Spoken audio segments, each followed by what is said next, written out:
My name is Makalani Bandele, and I am delighted to share in your Black History Month commemoration with the recitation of my poem, Ghost of the Piano, that celebrates that brilliance that is Art Tatum. Black history is more accurately American history unearthed from its burial by America's white supremacist imagination. The virtuoso pianist and arranger Art Tatum may arguably be the greatest casualty of this American crime of erasure and disinformation. To the true acolytes of jazz, those that understand jazz as America's unique contribution to the world's classical musical tradition, Tatum is one of the piano geniuses of all time in any genre. It has been said that Tatum's playing was something supernatural. There is a famous anecdote told surrounding the legend of Tatum that goes like this. One night, the inimitable stride pianist Fats Waller was performing in a nightclub when Tatum walked in, and Waller proceeded to announce, "I only play the piano, but tonight, God is in the house." I make reference to this famous jazz moment in the poem.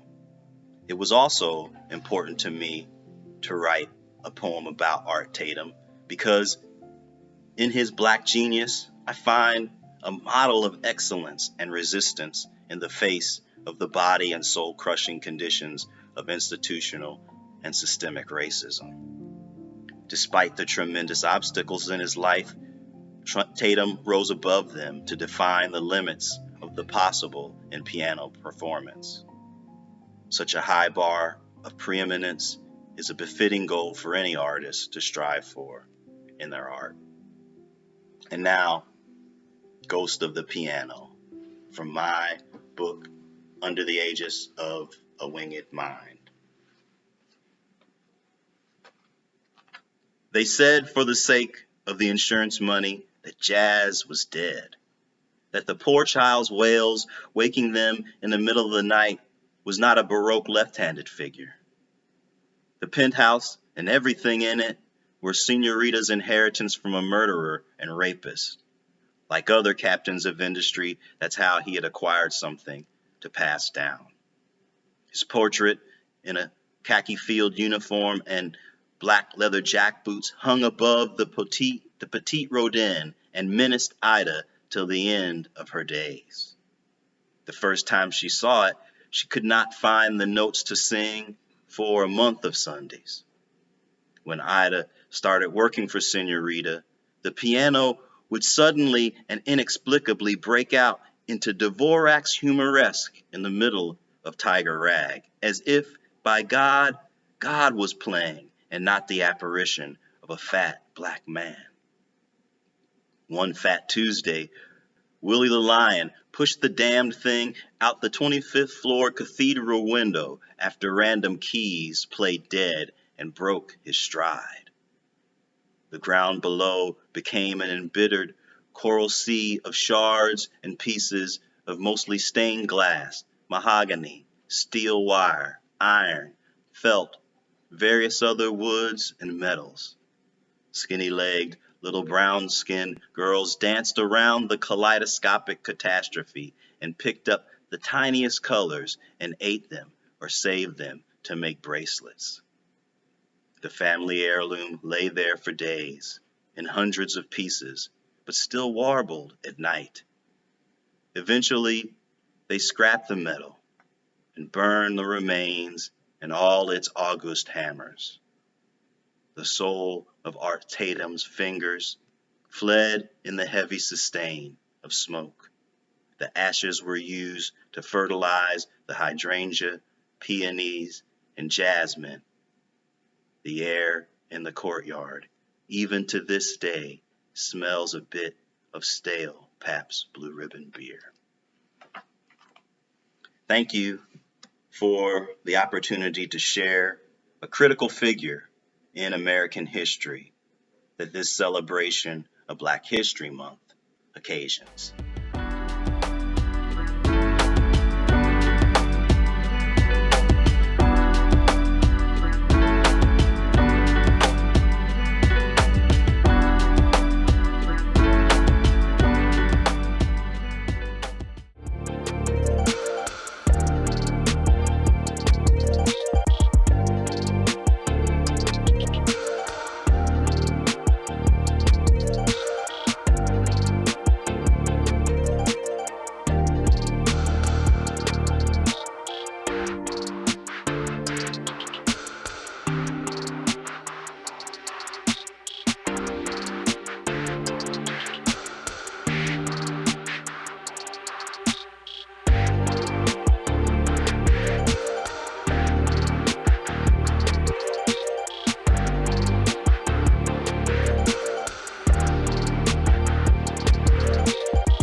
My name is Destiny Birdsong, and I am the author of the poem, And Though the Odds Say Improbable.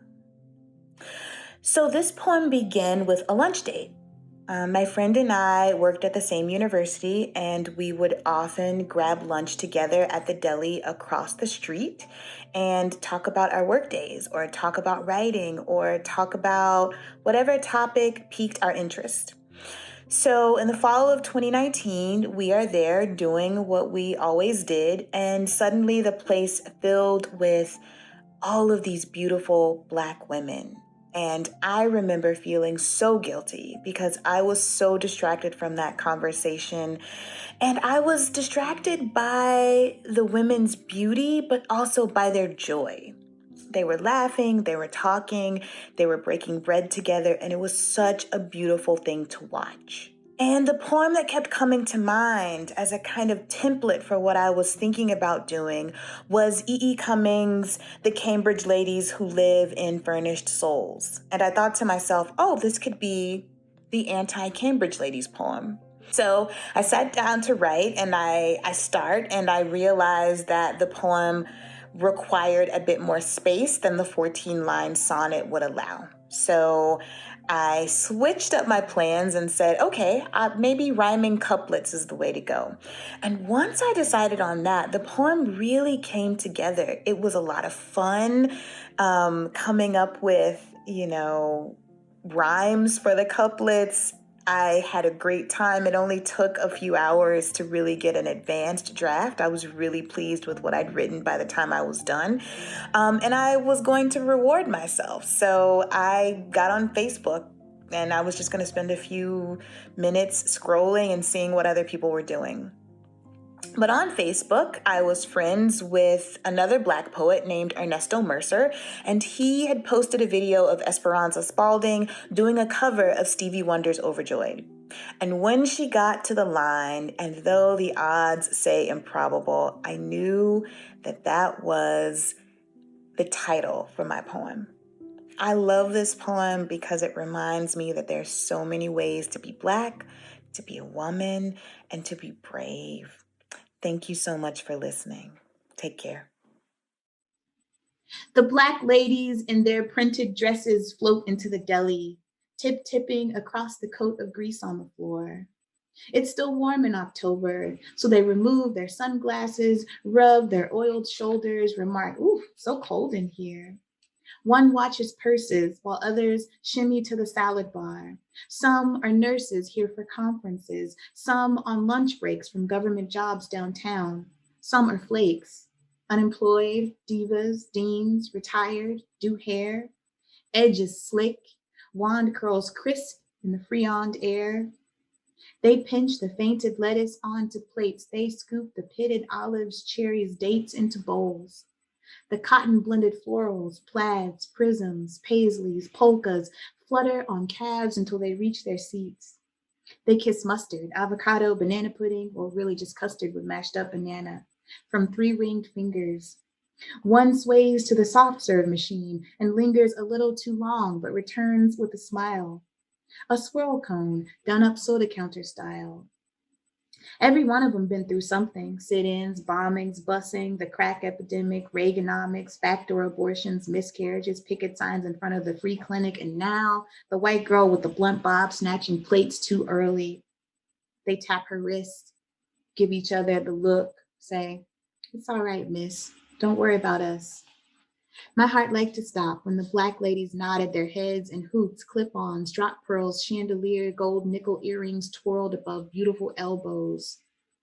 Not a care in this old world. Republic been crumpled. Black Wall Street crashed about a century ago. They leave together. Their laughter is brash and openly secretive. You bet not ask. Perfume wafts. They wave, say, all right, girl, I'll be seeing you. One coughs, and I pray it's just the cold air, the pollen, the pepper, a little piece of meat stuck in her throat. The Black ladies better have a blessed day, month, year, life, and I mean it the opposite way they mean it whenever they have to say it to coworkers, husbands, customers, the demon board. Ooh, child, I meant deacon.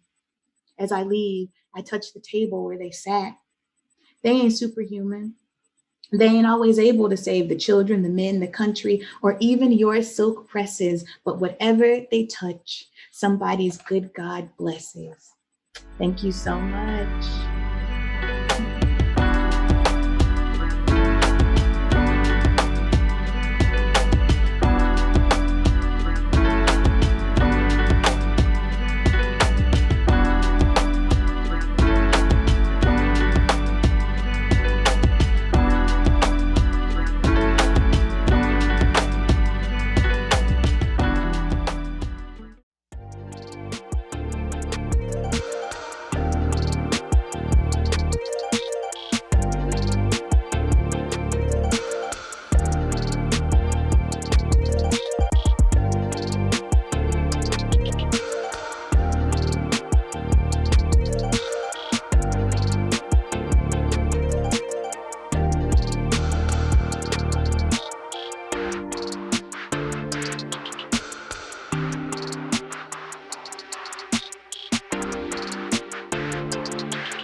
Hi, my name is Keith S. Wilson, and I'll be reading two poems, The Way I Hold My Hands and The Floor Scrapers.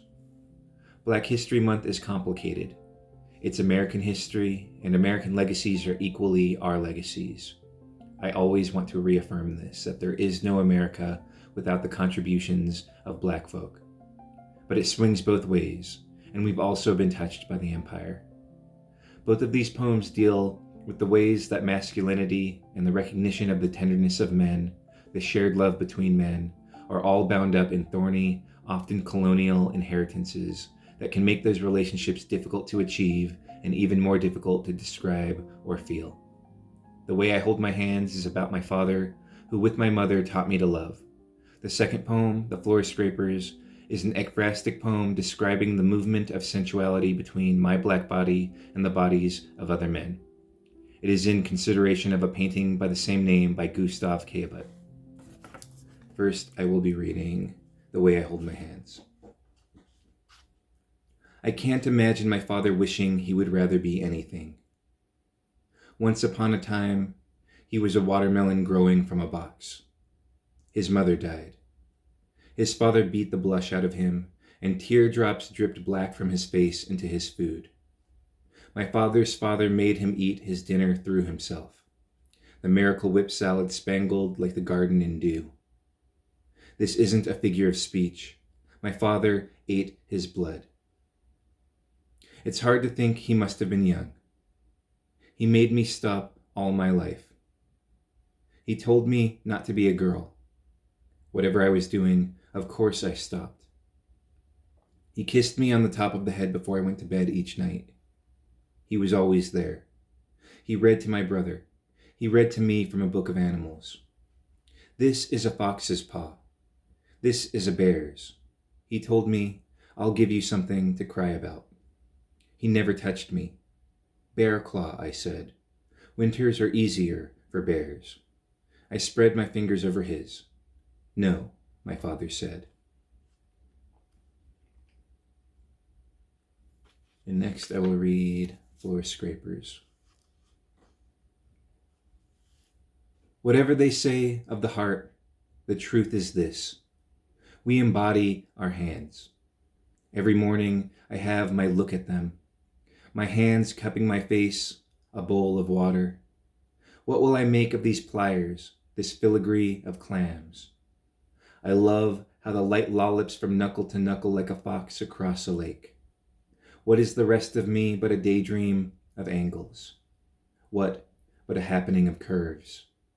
When I am freest, when I'm at peace, it is only the light making palatable my hands, in a grasp, in a reach like this, as when a man offers his an extension and becomes before me a basilica. And I watch the gleam of the fish-throated muscles of the back, the narrow bones and knees, and I say again, the knuckles, each a chamber for a whole religion performed by the hands. Hands doing, possessing, and pressing firmly to the ground to scrape. If you've ever taken the dark meat from a thigh bone by your teeth, like that. And his back is a crowbar for the actions being completed by the palms of him, his intersections, the fingers lolling over each other like men on a rocking train. And I see the light and the labor both, and the ordinary somersaults of the rib cage and viscera, they say the heart. But I see the fingers motioning like this too, and my own hand, curled like a conversation made after light has ceased to bluster in the caverns of the eye, and sits thick and pleasant as a man having worked himself religious. Again, they say, the heart. Thank you.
Hi, my name is Codjoe, and I'm really happy to be able to celebrate Black History Month by offering a poem.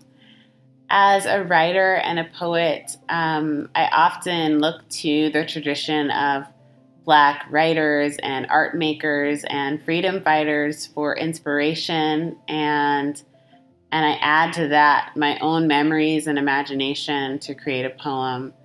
And I just feel really honored to kind of put my work in that river and also dip my hands in those waters and drink from it. So there's so much to celebrate and remember this month and always.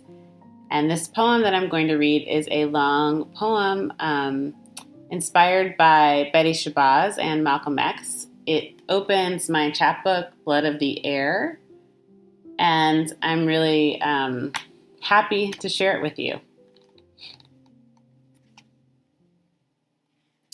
Bearing seeds for Betty Shabazz, who, when they killed her husband, was carrying twin girls, not in her arms, but in an armless sea with bits of blood as food. She covered her daughters in the waters of her body. She covered her daughters in the rooms her body built, pressed against the wooden floor of the Audubon ballroom. She must have cried as my mother did when she stuttered, "Twins?" into the paper gown of the hospital room. The body longs for its double. Even twins stretch along their arms toward other strangers. The first time I visited a mosque, I was surprised to be separated from my father and brothers. I sat with the women and girls alone. From across the aisle, I stared at the men longingly. As a child, I asked my preschool teacher why I couldn't play outside shirtless like the boys. It was a hot day. Before she could answer, I relented, wearing my favorite undershirt, the one with Archie, Betty, and Veronica, chasing my sun-kissed brothers across the playground. Lately, when I glimpse my nakedness in the half mirror above the bathroom sink, I'm looking at the photograph of Pauline Lumumba, baring her breasts as a sign of mourning. The widow's breast and mine hang like 4 weeping eyes, without titillation, fertility, or innocence. I wanted to write a poem for Betty Shabazz because her high cheekbones and luminous eyes are like a Bakongo mask breathed into with life. After her husband's lifeless body was wrapped in white linen and covered by the words, "What we place in the ground is no more now a man, but a seed." She took one last look at him who had smiled at her and touched countless times her unveiled face. My mother did not wear a veil on her wedding day. 18 years after their divorce, my father fidgets with the gold band she slid along his finger. As she made a circle with her thumb and forefinger, shimmying the ring over my father's knuckle, which words did her mind circle over? Worse or better? Death or death? That night, did my mother bunch the hotel bedsheet in one hand like a nosegay? Did she allow it, another white dress, to drag crumpled behind her? The vows we promise one another are veils through which we envision the future. We enact our dreams using a vision clouded by tulle and lace. Grief-stricken, Betty Shabazz said of her husband's assassination, "Well, it finally happened." Weeks prior, she had taken to wearing her husband's hat for comfort and continued to do so after he died. I want a desire that could be mistaken for grief to cloud my face, to make me shudder, to twist my mouth into a cry. Once, I shared a bed with a man who as a boy heard his parents' lovemaking. I was confused, he admitted. It sounded like they were in pain. Grief is the bride of every good thing, Betty Shabazz reminds me. I'm wearing a veil the shape of a waterfall, which is also the shape of my mother's dress falling from her shoulders. Through its fabric, I can see a cloud turning into a horse and a plane that could be a star that might be a planet. It's hard to tell from here, wrapped in the call of the present, fixed on this plot of grass with so many seeds buried underground. And winter forged into a circle, threatening never to end. Thank you.